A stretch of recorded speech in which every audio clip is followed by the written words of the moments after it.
Bonjour à tous, une petite vidéo comme ça vite fait pour donner des informations complémentaires sur deux vidéos que j'ai fait récemment. La vidéo prendre soin de soi et l'information complémentaire c'est que dans ma vie, ou plutôt ces dernières années, j'ai croisé trois personnes qui avaient une peau tellement bien belle, rayonnante, radiante que les gens s'arrêtent, interpellent la personne pour signaler à cette personne: «Oh, ta peau est si belle!» Deux de ces personnes ont quelque chose en commun. C'est que ces deux filles fabriquent leurs propres produits de soins. Elles n'achètent pas des produits comme ça avec des ingrédients, des substances chimiques étranges. Et ça fait partie de prendre soin de soi. C'est cette habilité comme ça de fabriquer ses propres produits de soins. C'est très facile, ça va très vite. Si vous avez 1 heure pour regarder une série de télé, vous avez 1 heure pour fabriquer vos propres produits de soins. Fabriquer vos produits de soins vous conduira bien plus loin que regarder une quelconque série télé qui est comme ça quelque chose à court terme. C'est fabriquer ses propres cosmétiques, c'est un investissement comme ça à long terme. On apprend une nouvelle compétence, on peut la partager à d'autres personnes, on peut créer ses propres produits personnalisés à nos propres besoins, et il y a une certaine satisfaction à vraiment prendre soin de soi en fabriquant ses propres produits comme ça de soins. Et il faut savoir que dans les produits comme ça, il y a des centaines et des centaines de produits qui ont été répertoriés comme contenant des substances chimiques dangereuses, des substances cancérigènes. Le sujet des cosmétiques est souvent difficile et souvent tabou, car souvent c'est pas quelque chose qui est discuté dans les médias traditionnels, parce que les fabricants de ces produits sont souvent les annonceurs publicitaires des médias traditionnels. Et donc vous n'allez pas critiquer la personne qui vous donne à manger, comme on dit, ne crache pas dans l'assiette de celui qui te nourrit ou quelque chose ainsi. Et donc vous entendez rarement parler de ce sujet, et pourtant c'est un vrai sujet. Il y a beaucoup d'informations à ce sujet. Vous pouvez vous renseigner sur la toxicité des cosmétiques. Il y a beaucoup de cosmétiques toxiques. Faites vos recherches et vous allez découvrir cela. Et aussi, comme je l'ai dit précédemment, c'est une bonne idée de fabriquer, d'apprendre à fabriquer ses propres produits de soins. Ça va très très très très vite. Et alors, j'ai mentionné qu'il y avait trois personnes, donc il y avait deux filles et un garçon. Les deux filles, elles fabriquent leurs propres produits de soins avec des éléments comme ça, naturels, des huiles essentielles et d'autres éléments comme ça, 100% naturels. Quant au garçon, lui ne fabriquait pas ses cosmétiques, ce qu'il faisait, c'est qu'il buvait beaucoup d'eau en fait. Il hydratait sa peau et ça lui a permis d'avoir cette peau comme ça éclatante, radiante. Dans la presse britannique, il y a le témoignage de cette personne qui a perdu 10 ans simplement en s'hydratant, comme ça en prenant beaucoup de liquide. Alors l'autre information, c'est sur ma vidéo qui s'appelle Écouter son deuxième cerveau. Et cette autre information que j'aimerais partager, c'est qu'il y a une personne qui a laissé ce commentaire en disant oui, il ne faut pas se priver. Il ne faut jamais se priver. Tout ça, faire du jeûne et machin, tout ça, c'est pas bon. Cela montre l'ignorance des gens, en fait.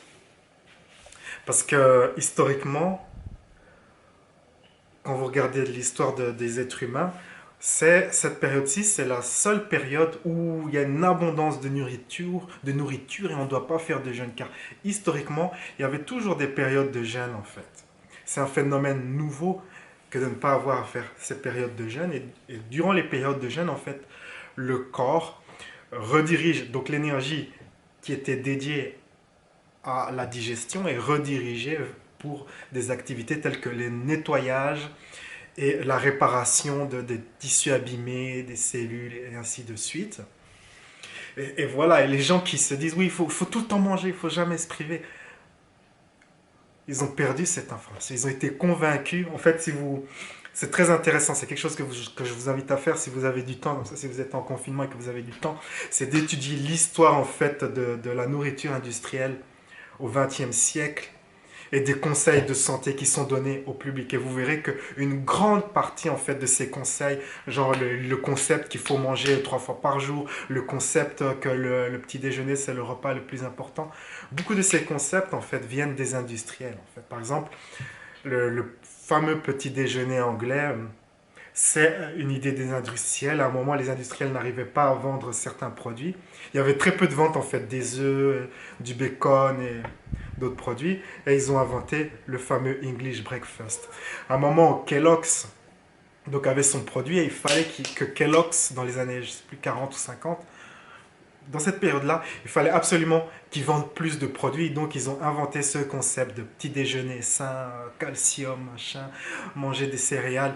Étudier vraiment ce sujet, c'est fascinant. Comme vous verrez que beaucoup des conseils comme ça que les gens répètent aveuglément sans réfléchir viennent en fait des industriels. Et souvent, quand les concepts comme ça sont ingrénés dans les mentalités, il faut parfois 30, 40, 50 ans avant que cela change.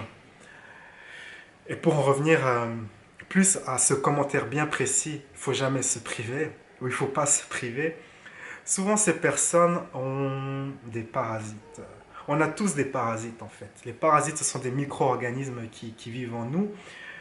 Euh, les parasites ne sont pas intrinsèquement toxiques, hein. Ils participent au système immunitaire. Les parasites, en fait, leur fonction dans notre corps, c'est de manger, en fait, de manger nos déchets, en fait. Nos déchets. Alors, vous pouvez penser que certaines nourritures sont bonnes, mais cette nourriture, qu'on pense qu'elle est bonne, en fait, est considérée comme un déchet, en fait.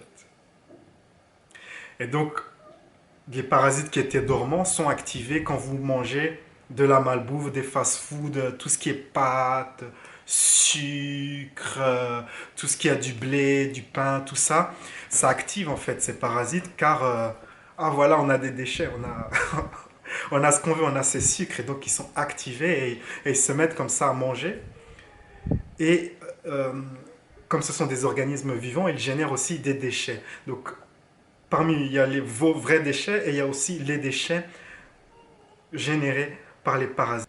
Et donc il faut aussi savoir que les parasites en fait veulent vivre, les parasites veulent survivre et se reproduire et donc les parasites peuvent nous influencer à notre insu, surtout les parasites comme ça qui vont dans le cerveau, influencent nos pensées et nos émotions.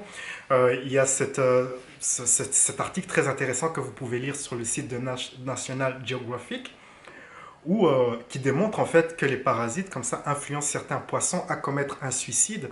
Et donc une fois que le poisson se suicide, il tombe, donc il saute hors de l'eau, il tombe sur une pierre et il est mangé par un oiseau ou un autre mammifère et le parasite continue comme ça à se reproduire dans d'autres espèces et dans d'autres animaux, dans d'autres organismes vivants.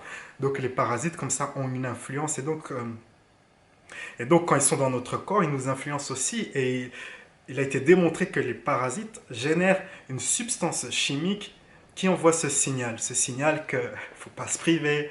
Oh, il faut manger une petite glace, il faut manger ceci, il faut tout le temps manger en fait. On a tout le temps faim.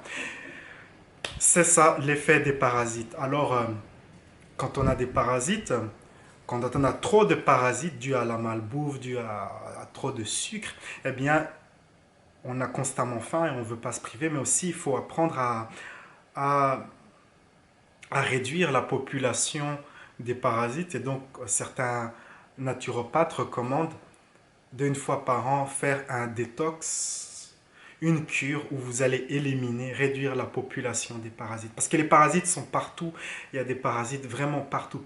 Ça fait partie de la vie.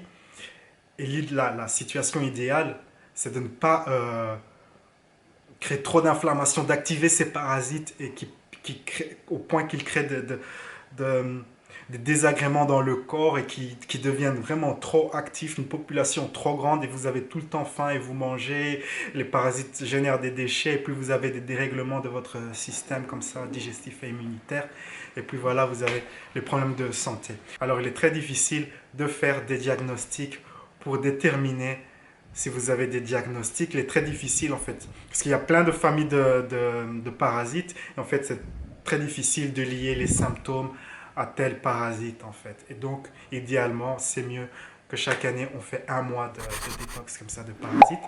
Faites vos recherches, il y a plein de littérature sur ce sujet, il y a plein de livres, articles, sites internet. C'est un sujet très intéressant à découvrir et donc c'est mon petit complément d'information pour les vidéos que j'ai fait précédemment. Sur ces belles paroles, la vie est un voyage, appréciez la balade. Ciao ciao.